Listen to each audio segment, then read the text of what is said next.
참 이번 정책은 이야기거리가 많아요. 그런데 제가 현실적인 질문을 하나 좀 드리겠습니다. 말씀 주셨던 것처럼 이번에는 고소득자가 좀 매기효과를 일으키라는 정책인 것 같아요.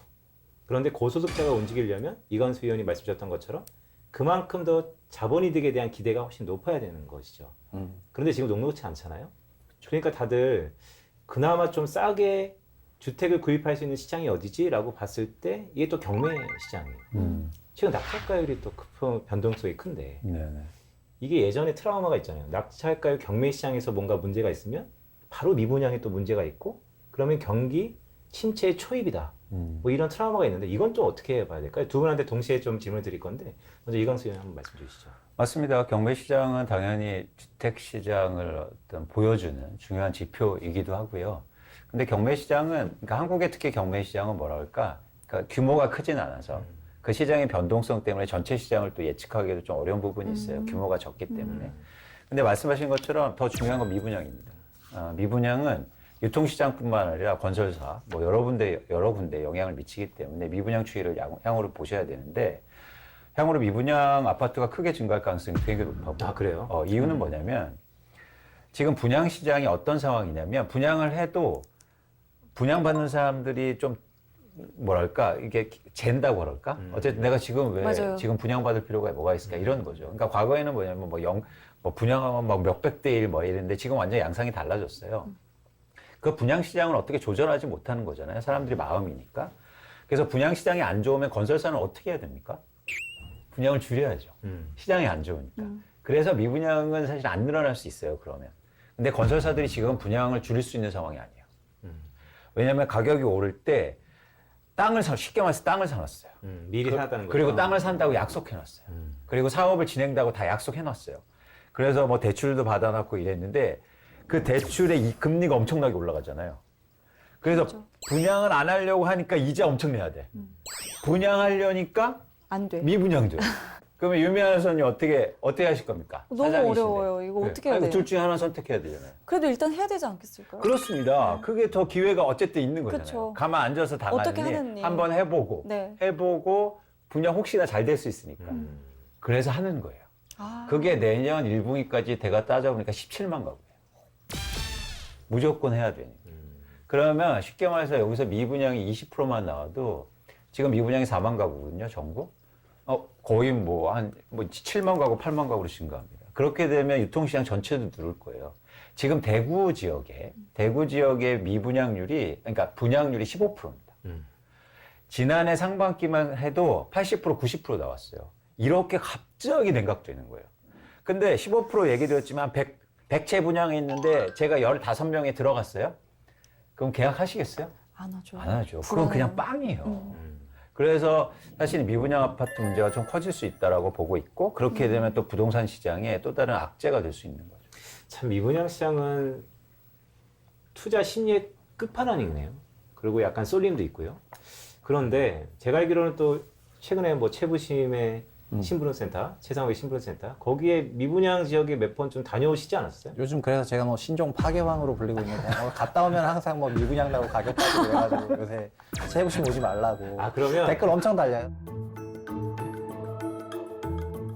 네, 그러면 최근에 이 지역은 예전 같으면 완판인데 경기 때문에 미분양 났다라는 지역이 좀 있었을까요? 지금 경기도 예를 들면은 바로 얼마 전에 갔던 인덕원자의 SK뷰라고 의왕시 인덕원이요? 네, 분양 아파트인데 근데 거기도 실제로 경쟁률이 엄청 높았거든요. 그러니까는 전용 49제곱미터나 전용 59제곱미터 이런 거 분양하면은 20, 30대 1 경쟁률이 나왔었는데 그러니까 계약을 44%만 한 거죠.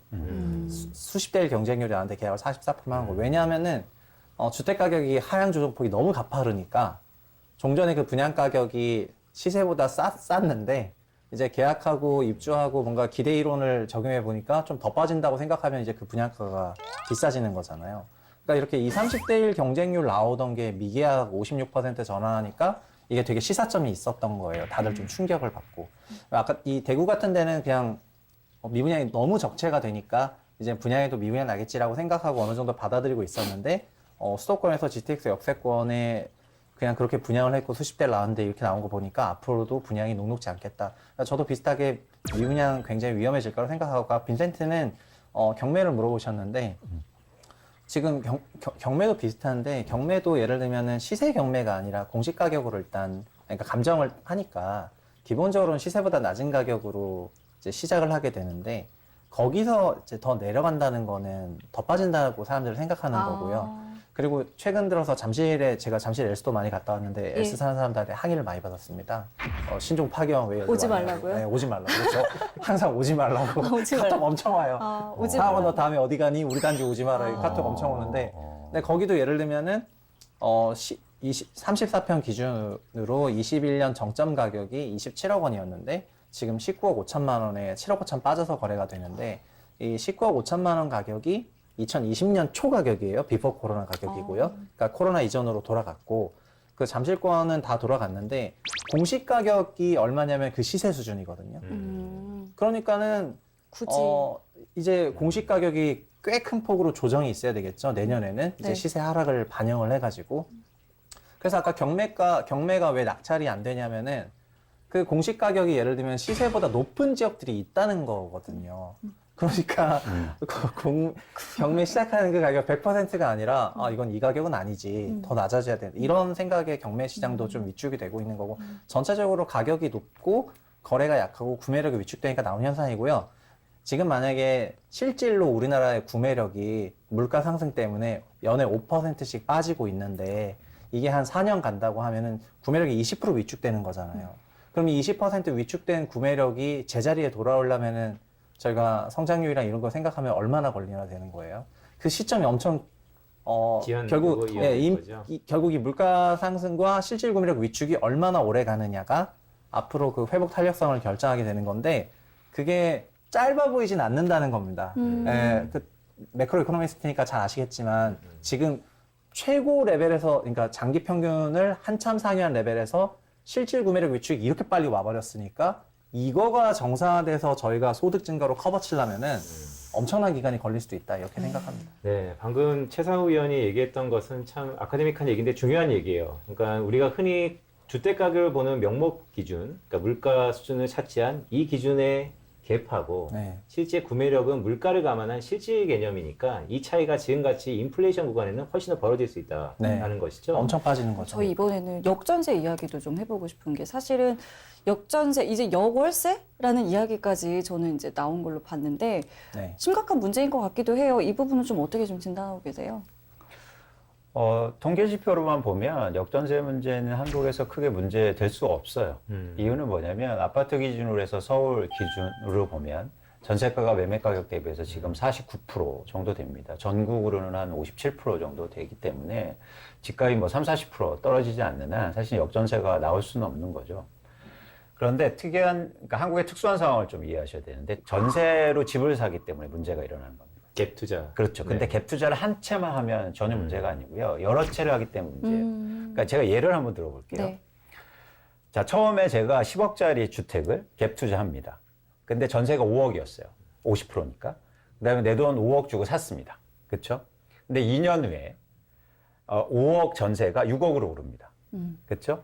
그럼 1억을 내가 생기는 거잖아요. 그럼 집주인이 쉽게 말해서 집주인이 1억 생겼다고 해서 이거는 저기 세입자 몫이니까 은행에 넣어놔야지 그러지 않으실 거잖아요. 그렇죠. 그 그쵸? 1억을 또 그 1억을 집을 삽니다. 어떤 집을 사냐면 2억짜리 집을 사요. 2억짜리 집인데 50%니까 전세 1억 낀 집을 삽니다. 그러면 1억 받아서 2억을 사죠.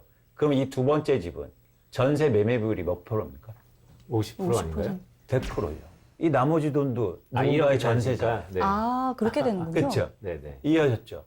그래서 계속 전세로 레버리지를 일으키면요. 두 번째, 세 번째, 네 번째 집은 최악인 상황이에요. 집값이 조금만 빠져도 바로 역 레버리지 현상이 일어납니다. 그래서 이렇게 집값이 떨어질 때는 집이 많은 사람들이 위험한 거예요. 그래서 다주택자들이 이미 문제가 생기는 거잖아요. 그래서 지금 역전세 문제가 되게 심각해질 수 있다는 거고, 뭐 지금은 전세 수요가 줄고 있기 때문에 그러면 이제 전세 가격이 떨어지면 반대로 그분들이 엄청 어렵게 되는 거죠. 그래서 이게 한국에서는 특히 특수한 상황을 감안하면 쉬운 상황이 아니다. 그리고 리스크가 커지고 이게 또 유통시장에 또 영향을 미칠 가능성이 있다고 보는 겁니다. 우리나라 임차료 레벨이 21년 4분기가 정점이에요. 그래서 21년 4분기부터 22년으로 가면서는 임차료가 빠지고 있는데 그거를 전세금이라고 한다면 소위 전세금을 돌려줘야 되는 거잖아요. 못 돌려주는 사람들이 이제 못 돌려주는 미지급 전세금만큼 이자를 이제 내고 다시 있는 거고 준다고. 임차인한테 예, 다시 돈 준다고. 못 빌려서 미안한데 일단 이거 그렇다고 뭐 너가 뭐 나갈 건 아니잖아 이러면서 그 제가 월세 좀 줄 테니까 그 살아라 이렇게 하면서 네, 예. 이게 여월세예요. 여월세. 그러니까 제가 1억 빠진 만큼 돌려줘야 되는데 5%로 40만 원씩 드리겠다 해서 임대인이 예. 임차인에게 40만 원씩 주고 있죠.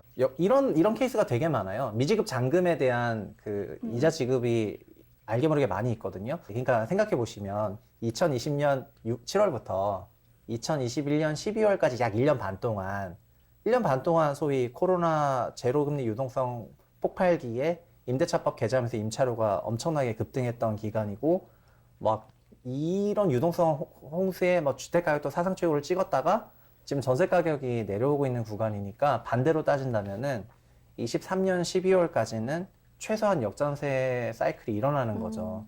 이 금리 인상 기간에 저희가 비포 코로나로 돌아간다면은 네네. 임차료도 그 정도 레벨은 아니지만 21년 말 레벨은 아닐 거 아니에요. 그럼 내려오게 되면은 결국 저희가 2년 단위 임대차 계약을 체결하니까 23년 하반기가 이런 역전세의 정점이고 또 역월세의 정점이라고 생각하고 그래서 주택 가격이 조정이 안 되더라도 소유주 기준으로는 현금 흐름 문제가 발생하니까 결국 현금 흐름 문제가 발생했을 때는 뭐 용 빼는 재주가 없어요. 돈이 필요한데 이미 DSR부터 시작해서 대출은 꽉 막혀 있는 그런 상황이니까 역월세로 좀 버티다가 아니면은 자산 처분이 있어야 될 거라고 생각을 하는 거고 그게 저는 내년이 이런 역전세 클라이막스라고 생각을 하고 있죠. 아, 참 무시무시하네요. 왜냐하면 지금 2022년 말 11월인데 네. 2023년 12월이 지금의 역전세와 역월세의 정점 가능성이 있다라는 일단 전망이니까 네. 약간의 오차를 감안하더라도 한 3분기, 한 9개월 정도는 지속될 수 있다. 근데 거기서 제 눈에 딱 들어왔던 것은 고소득자라 하더라도 네. 현금 쪽에 문제가 생길 수 있다. 근데 현금 흐름에 문제 생길 수 있죠. 그리고 저는 이제 현장을 돌아다니면서 너무 충격을 받은 게 있는데 제가 현장 답사하면서 간 단지들이 있는데 이제 이거는 경기권에 있는 아파트였는데 40평대가 분양가 상한제니까 8억에 분양을 했고 입주를 2019년에 했는데 2019년에 입주할 때 전세는 한 6억 정도가 됐습니다. 2019년 말 기준으로. 근데 2020년에 뭔 일이 있었죠? 제로금리 유동성, 그다음에 임대차법 개정 등등이 있어서 그 단지 전세가 얼마로 올라가냐면 6억이 12억으로 뛰더라고요. 매매는 8억이었, 분양가 8억이었는데. 네, 그러니까 분양가 8억이었고 입주할 때는 한 12억 정도였고 한 6억 전세였어요. 6억 갭이 있었어요. 근데 전세가 12억이 돼버리니까 이 아파트 매매가도 자연스럽게 밀어가지고 18억이 됐겠죠. 네. 자, 그러면은 전세가 12억이 됐다는 건 무슨 의미냐면은 그 분양받은 사람이 이제 돈이 4억이 생겼다는 거잖아요. 그러니까 전세 6억일 때는 분양가 8억이니까 내가 좀 캐시 아웃이 있었는데 전세가 12억이 돼버리니까 분양가를 상회하는 그쵸. 현금 유입이 있는 거예요. 그럼 이 현금 유입을 저희 우리나라 임대인들이 뭐 예치해 두나요? 이런 사람 없지 않습니까? 재투자하잖아요. 그러면 이 사람이 만약에 재투자했다고 해볼게요. 광수 의원님 말대로 어디 4억짜리 갭 투자를 했어요. 그러면은 지금 주택가에 같이 빠진다라고 했을 때 이 사람은 어떻게 되냐면은 거의 자산이 빵이 될 수도 있다는 거예요. 그쵸. 왜냐면 여기서 빠지고. 근데 이런 게 2021년 말에 임차료가 올라가는 기간에 수많은 임대인들이 엄청난 현금 흐름을 자랑을 했는데 집이 두 채면은 전세 가액이 2억씩만 올라도 4억 들어오고 세 채면 6억 들어오고 전세 이렇게 6억씩 올라간 집 두 채 있으면 12억 들어왔으니까 이 사람은 거의 뭐 재벌처럼 느꼈을 거란 말이에요. 그쵸. 여기서 막 어마어마하게 소비하고 그다음에 재투자했는데 이게 지금 동시 조정이 되니까 근데 이게 아직은 현실화가 안 돼 있는데 왜 현실화가 안 됐냐면은 우리나라 계약은 결국 임대차 단위는 2년 단위로 진행이 되기 때문에 21년 말에 정점 찍고 12억 받았던 사람이 이제 23년에 그 단지 전세가 얼마로 갈까요? 만약에 9억으로만 내려가도 그러면 3억씩 돌려줘야 되는데 레버리지로 대출한 것도 이쪽도 같이 망해 있으니까 그러니까 이게 되게 문제가 커질 수 있다는 거죠. 그래서 심각해질 수 있네. 맞아요. 그래서 저 부양책이 나오는 거에 대해서 정책 얘기하셨으니까 부양책 나오는 거 굉장히 근거가 있다고 생각을 합니다. 왜냐하면은 어느 정도 이런 걸 예상하게 되면은 이제 소름이 돋으니까 이제 부양책들이 나오고 있는 게 아닌가. 근데 좀 더 좀 안으로 들어가 보면 좀 어려운 질문일 수 있는데 집을 많이 가지고 있는 사람들이 또 세금 때문에도 못 팔잖아요. 양도세에 대한 이중과세 때문에. 아니죠. 이제 그거는 내년 5월까지 한시적으로 그 양도세, 중과세제는 이제 다 배제했고, 그래서 어느 지역 주택 호수에 상관없이 일단 무조건 양도세는 기본세율로 일단 1년간 바뀌었고요. 그리고 내년에 또 연장할 수도 있습니다. 상황이 안 좋아지면. 아, 그래요? 사람들이 현금으로 문제가 생겨서 자산 처분을 해야 되는데 자산 처분이 세금 때문에 안 된다고 하면 그건 아니니까 당연히 일단은. 양도세 연장을 하거나 그다음에 규제 지역을 해제하겠죠. 지금 현재 양도세 중과는 조정 지역에서 2주택자 이상한테 중과가 되고 있는데 조정 지역을 좀 해제한다거나 할 수도 있고 아니면 조정 지역 해제 안 하더라도 한시적으로 양도세 중과를 유예를 1년 했으니까 유예를 좀 더 연장할 수도 있고. 지금 세금 때문에 집 못 팔고가 아니고요.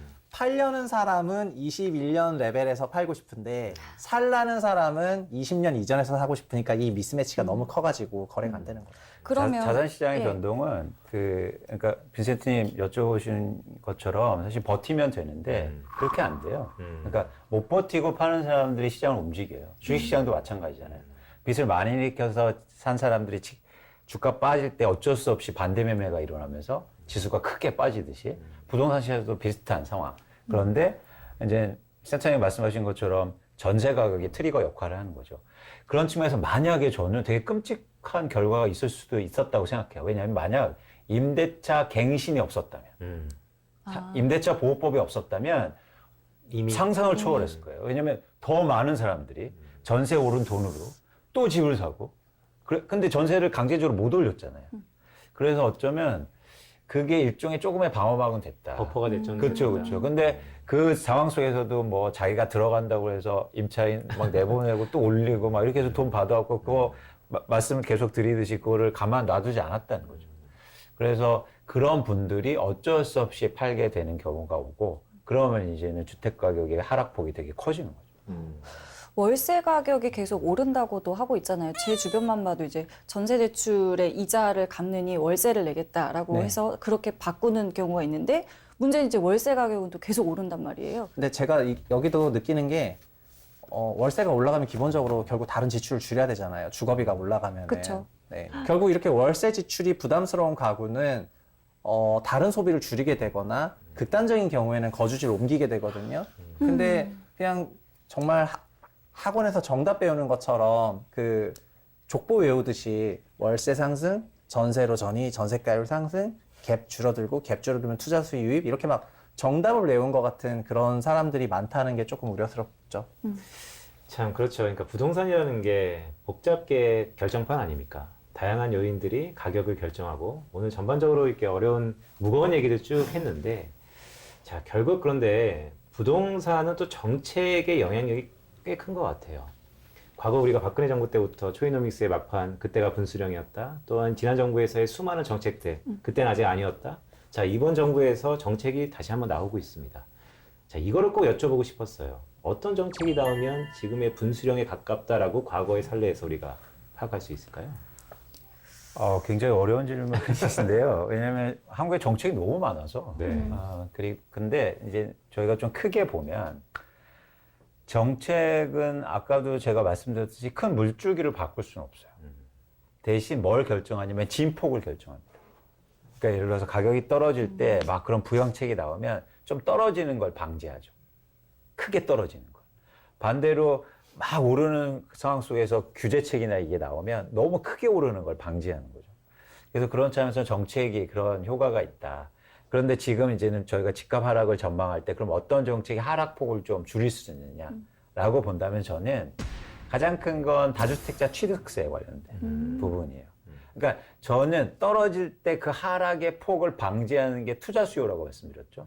그러니까 투자 수요는 뭐냐면 무조건 한 채를 더 사는 사람들입니다. 그렇잖아요. 그렇죠. 근데 지금 한 채를 더 사기에 취득세가 8% 이상 내야 돼요. 이게 얼마나 무서운 거냐면, 그러니까 자산시장에서 가장 투자하기 어려운 건 불확실성이 클 때잖아요. 근데 내가 진입하기도 전에 이거는 취득세 내고 시작하래요. 얼마나 불확실성이 큽니까? 쉽게 말해서 러프하게 그냥 10% 내고 시작하는 그렇죠. 거죠. 10억짜리 사면 8천만 원 내고 시작해. 쉽게 말해서 강원도 카지노 가셨는데 입장료가 100만 원이야. 가뜩이나 불안한데. 아니 카지노 입장료가 100만 원이면 사람 들어갑니까? 안 가죠. 안 들어. 그래서 카지노가 입장료가 없어요. 불확실성을 줄이기 위해서.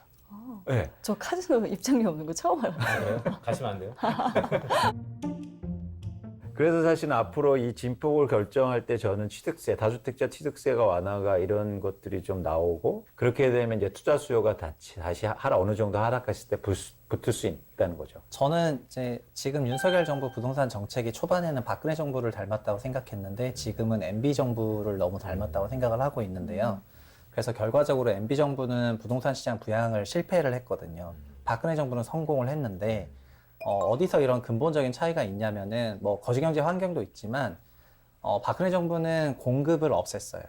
공급을 14년 9일 대책을 통해서 신도시 아예 안 짓겠다. 그 다음에 지금 공급하고 있는 미분양 많은 거 쌓인 거 봐라. 저거 해소해야 되는데 여기서 또 신도시를 지어? 그럼 공급 과잉이니까 일단 공급을 무조건 없애고 우리 임기 동안에 아예 지정도 안 할게. 그냥 무제한 공급 축소 일단 선언하고 그 다음에 수요가 좀 회복해야 되니까 뭐 대출로 막혔니? 대출 열어주고 그 다음에 박근혜 정부 때는 금리도 조금 하향 국면이었기 때문에 이런 호재들이 있었고 세금이 좀 문제인데요. 세금 다 풀어주고 굉장히 완화적인 정책이었고 MB는 어땠냐면은 MB도 08년 금융위기 이후에 시장을 부양해야 되는 그런 환경이었는데 MB 정부 때는 공급을 보금자리 주택이라고 하는 연간 15만 호 총 10년간 150만 호 짓는 공공분양이랑 공공임대주택을 양쪽으로 반값 아파트라는 이름으로 지었단 말이에요. 그러니까 민영 주택이 미분양으로 신음을 하고 있는데 반값으로 반값 있어 이러니까 사람들이 어떻게 했냐면은 민영 주택을 쳐다보겠어요? 안 보고 보금자리 주택 언제 분양하냐 해서 그게 2010년부터 분양하기 시작하니까 진짜 어마어마한 인기를 끌기 시작하면서 보금자리가 흥하면서 민영이 더 죽어버린단 말이에요. 그런데 지금 윤석열 정부 부동산 정책이 MB랑 비슷한데 굉장히 세제적으로나 뭐 이런 부양책을 쓸 것처럼 얘기하지만 공급은 270만 원 공급이 있고 그러니까 문정부의 공급 정책을 승계했고 추가했고 심지어 이번에 10월 26일 발표한 거는 공공 분양주택 50만 원을 또 꺼냈어요. 그래서 제가 공공 분양주택 딱 보는 순간 이거 보금자리 시즌 2다 이런 생각이 딱 들었고 예. 그럼 거꾸로 생각을 해볼까요? 민영주택이 어마어마하게 분상제나 일반 시세에 맞춰 분양을 하고 있는데 이 공공분양주택은 심지어 시세 70%로 주고 모기지도 40년 만기인데 1.9%를 준대요. 그리고 어떤 데는 심지어 6년간 전세로 살다가 6년 후에 70% 가격으로 분양 전환하라고. 그러면 지금처럼 리스크가 커진 국면에서 민영주택 100% 시세 다 내고 사는 것보다 이 소위 옵션을 주잖아요. 6년간 살았다가 나중에 선택하면 되고 아니면 시세보다 70% 낮은 가격에 주면 되니까 공공분양주택이 훨씬 좋은데 이거가 언제 공급됩니까? 하니까 그럼 사전청약으로 그냥 미리 깔아버릴게. 그러면은 그럼 사전청약 기대하지. 그쵸. 그래서 제가 지금 윤 정부가 하고 있는 게 초창기 때는 박근혜 정부랑 되게 비슷하다고 생각해서 상당한 부양이라고 생각을 했는데 지금은 MB 정부와 유사하게 이도저도 아닌 정책들의 총집합이 되고 있다 보니까 정책 효과가 한 방향으로 안 나가고 있다고 생각을 하고 있고 그래서 결과는 뭐라고 보냐면은 MB는 주택시장 부양 못했거든요. 그리고 2012년 돼서야 이게 보금자리가 문제가 있는 것 같다 생각해서 자기 임기 말에 보금자리 주택 신규 지정을 더 이상 안 하게 됐는데 그 2010년, 11, 12년, 3년 동안 서울 역시 상당히 하락을 했고요. 그래서 지금 돌아가는 경로는 그런 과정이지 않을까 이렇게 생각을 하고 시장을 정말 살리고 싶다면은 박근혜 정부 정책을 이제 많이 벤치마크 해야 되지 않을까 싶습니다. 자, 지금 윤 정부가 MB 정부 시절을 답습한다라고 했을 때 제 귀에 들어왔던 것은 민영을 살려야지 오히려 민영을 죽일 수 있다. 네. 결국 기준을 어디다 두냐. 그러니까는 주택 가격이 높은데 이런 하향 조정이 있죠. 그리고 지난 2년 동안 주택을 실제 매매한 매매 대금은 거의 160조 원 정도 되니까 이 돈은 없는 돈이 아니에요. 실제로 거래를 한 돈이에요. 그러니까 시가총액은 3천조 이상 늘었지만 거래는 160조 원 정도 했단 말이에요.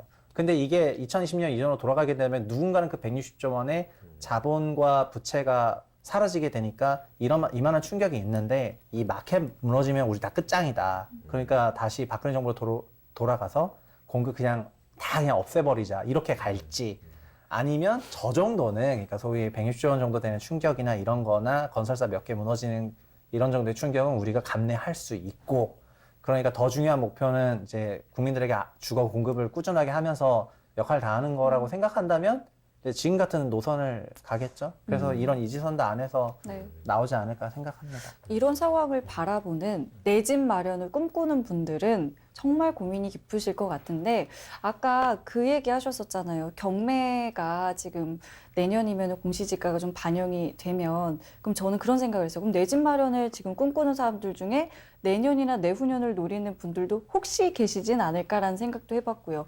일단은 당장 이제 집을 좀 사고 싶은 분들께 어떤 조언을 좀 하고 싶은지 좀 마지막으로 좀 들어보겠습니다. 저는 내년이 약간 역전세의 클라이막스라고 생각을 하고 있는데 그 이상의 더 나빠지는 거를 아직은 염두에 두고 있지 않거든요. 제 시나리오 상에서는. 예. 그래서 일단은 뭐라 그럴까.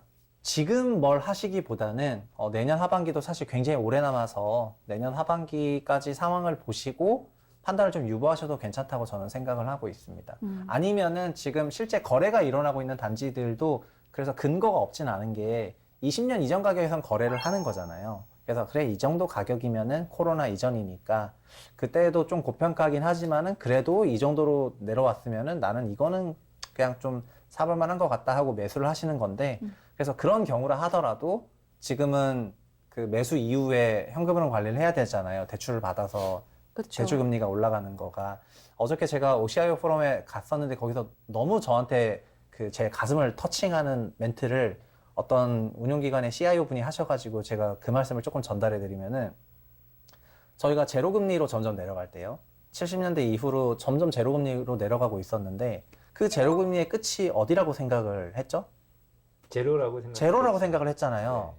근데 마이너스 금리까지 내려갔잖아요. 2015년에. 그러니까 그때 뭐라고 했냐면은 어떻게 금리가 마이너스 금리를 가냐고. 그러면서 경제학에도 없는 마이너스 금리를 보면서 다들 충격을 받아가지고 마이너스 금리 계산 어떻게 해야 되는 거야. 저희가 금리 할인을 할 때 막 이러면서 다들 그때 엄청난 충격을 받았는데 지금은 정반대의 상황이잖아요. 네. 그러면 그분이 뭐라고 했냐면은 지금 정반대의 상황의 상단 있잖아요. 금리라든가 이런 충격의 상단에 대해서도 굉장히 충격적일 수 있다고 자기는 열어놨다고 하더라고요. 그러니까 사람들은 연준의 터미널 레이트를 보면서 그래 5%대지 이러고 뭐 어떤 그럼 우리도 금리 100bp니까 4%대 정도 되겠네 하고 어느 정도 잠재적인 상한선을 그어놓고 있는데 2015년에 우리가 이 경제가 저희한테 충격을 준 거는 우리가 그어놓은 그 선 아래로도 갈 수 있고 그 선 위로도 갈 수 있다는 그 불확실성을 열어놔야 된다는 거여가지고 제가 그 말을 들으면서 저도 2023년이 역전세 클라이막스고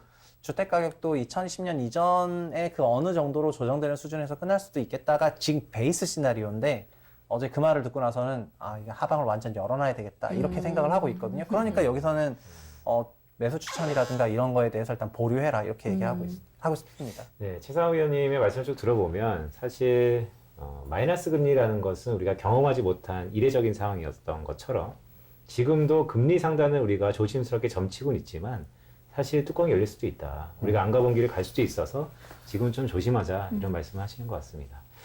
자, 오늘 전반적으로 어떠셨어요? 오늘 제 카페 빈센트 첫 회인데 저는 사실 오늘이 1회잖아요. 네. 그러니까 약간 어떤 기분이냐면 신인상 받은 기분이야. 신인상은 딱 인생에 한 번이기도 하고 또 뭐냐 누구나 받을 수 없는 거고 그래서 너무 개인적으로도 영광이고요.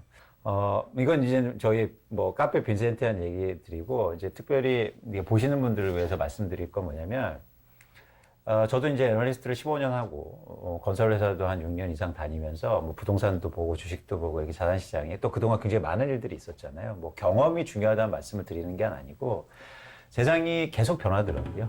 그게 자산시장이든 부동산 시장이든 예를 들어서 부동산에서 저희가 가장 많이 한 얘기들이 강남 불패지 않습니까? 맞아요. 불패는 세상에 없어요. 마찬가지로 뭐냐면 계속되는 건 없습니다. 예를 들어서 계속 가격이 빠지거나 계속 가격이 오르거나 계속 이 상태는 없거든요. 세상은 계속 변하고 그게 자산시장이든 개인이든 그 변한다는 게 전 희망이에요. 누가 제가 그러시더라고요. 저 댓글 최근에는 좀 줄었지만 예전에는 댓글 달면 가장 저는 막 욕하고 이런 거 다 오케이인데 좋은데 아, 왜 이렇게 인생을 부정적으로 사냐. 제가 가격 떨어진다니까. 네. 근데 여러분, 가격이 떨어진다고 해서 부정적인 게 아니고요. 지금 상황이 계속될 거라고 생각하는 게 가장 부정적인 거예요. 살면서. 가격이 오른다는 걸 계속 한다는 게 엄청 부정적인 사람이에요. 그런 분들 계시면. 가격이 떨어질 때도 계속 떨어질까 하더라도 엄청 부정적인 거죠. 지금 이러더라도 변화가 일어날 거야. 이게 가장 희망적인 사람이고, 전 굉장히 그런 희망을 믿는다. 그래서 카페 빈센트를 보시는 분들도 그건 희망을 가지시고, 또 좋은 가이드, 안내자가 계시니까 여러분들이 많이 보시고, 또 저도 가끔 초대해 주시고. 감사합니다. 자주 나와주세요. 예. 네. 또 지금 자산시장이 분위기가 작년과 너무 다르잖아요. 작년은 거의 파티였는데 지금 음악 다 꺼졌고 그래서 주변 들러보니까 막 음식 쓰레기도 엄청 많은 약간 이런 그런 느낌에서 뭔가 막 그런 상황이 됐는데 그래서 지금 뭔가 막 확신적으로 확신을 가지고 이제 하기가 되게 애매하니까 이게 진짜 제일 싫어하는 상황인데 지금이 정말 제일 싫어하는 상황에 이 카페 빈센트를 시작하게 돼서 저도 어렵다. 저도 어렵다고 생각을 하고 저도 개인적으로 긍정적인 성향이 조금 있고 긍정 편향이 조금 있는데 지금은 그럼에도 불구하고 이제 시장이 좀 부정적일 수 있다는 걸 말씀드린 거고 그리고 이런 얘기가 오히려 전파가 되면은 이게 그 마켓을 변화시키는 어떤 동력원이 될 수도 있거든요. 맞아요. 이렇게 될 수도 있다고 하는데 또 어떻게 할래? 이렇게 하면서 이제 정책을 또 다르게 바꿔갈 수가 있는 거잖아요. 그래서 항상 그냥 시장에 관심을 갖고 그냥 귀 기울이시면 좋을 것 같고 어떤 특정한 편향된 정보보다는 여러 의견을 같이 들으시는 그런 열려있는 그런 이제 구독자분들이 되셨으면 좋겠다는 그런 말씀 드리겠습니다. 아, 든든하네요. 네, 좋네요. 사실 두 분이 다 긍정론자입니다. 네, 변화는 항상 긍정적이었다는 것을 다시 한번 새길 수 있는 시간이었습니다. 저희가 우리 1회인데 조만간 더 성대하게 더 귀한 자리에서 제가 꼭 두 분을 네. 자리를 좀 바꿔가면서 좋습니다. 네, 모시도록 하겠습니다. 다음에 주식 얘기를 좀 해볼까요? 부동산 얘기하시죠. 꼭이요? 부동산 사람들이 저희한테 주식을 기대하겠습니다. 부동산 얘기 좀 기대하고 저는 좀 바꾸고 싶어요. 그럼 도망갔다고 댓글 달려요. 고맙습니다. 네, 시청자 여러분, 카페 빈센트 1회 어떠셨나요? 오늘은 글쎄요, 저도 관심이 많았었던 부동산 시장을 다뤄봤습니다. 저희가 다음 시간에는 이 부동산 시장이 있으면 저 반대편에는 무엇이 있을까요? 네, 대한자산으로 떠오르는 가상화폐인 것이죠. 저희가 제 2회에서는 가상화폐에 관련돼서 한번 다뤄보는 시간을 갖도록 하겠습니다. 네, 오늘은 부동산이었고요. 다음 주는 가상화폐. 저희 카페 빈센트 정말 풍성하게 준비를 했으니까요. 많이 시청해주시고 또 댓글로도 다양한 의견 남겨주시면 저희가 참고해서 보도록 하겠습니다. 네, 국내 최고의 전문가들과 함께 가는 앉아만 있어도 돈이 모이는 카페 빈센트였습니다. 저희는 다음 시간에 다시 뵙도록 하겠습니다. 고맙습니다. 고맙습니다.